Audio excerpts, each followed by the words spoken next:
All right, let's talk Windows Server 2025. Deploying a new server OS, it's always a huge deal. And with this new release, the sheer number of options can feel a bit, well, overwhelming. So today, we're going to cut through all that noise. We'll lay out a simple, clear path to help you make the right calls right from the get-go. So you've got the new OS, you're all set to build something great, and then, bam, you're hit with all these decisions that are going to shape your entire infrastructure. It's a classic spot for any IT pro to be in, right? Well, that's exactly what we're going to tackle. We'll walk through this whole journey, step by step, to make sure you're making the smart choices from day one. And where does that journey start? With the biggest, most fundamental question of them all. Where is the server actually going to live?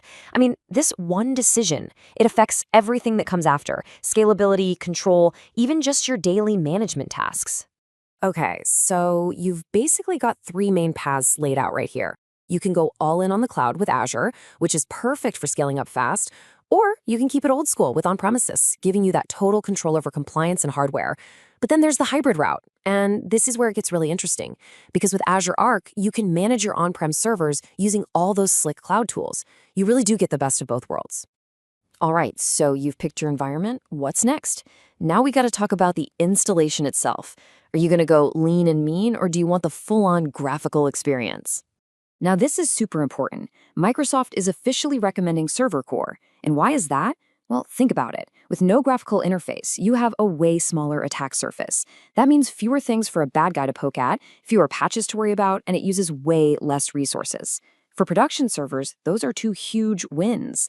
Now, that's not to say the desktop experience is bad. It's there for a reason.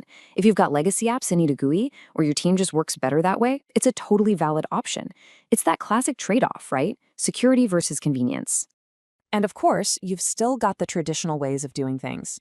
You might get a server with the OS already on it from the vendor, an OEM install.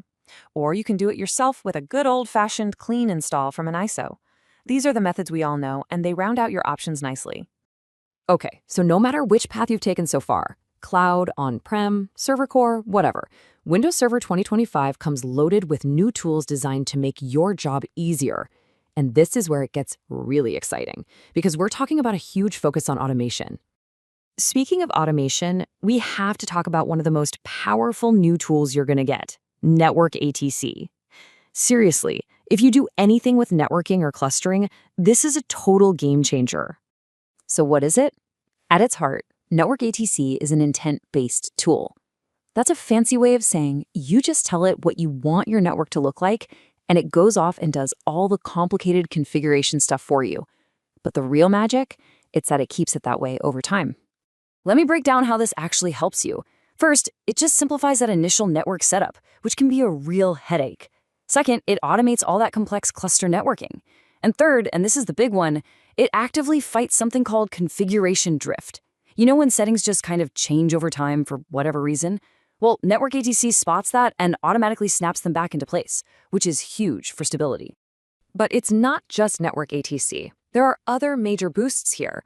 The software-defined networking tools are way more robust, making things like network segmentation a whole lot easier. And on the security side, wow, the default security baseline is just so much higher. You've got features like secured core server protection and the latest TLS 1.3 protocol enabled right out of the box.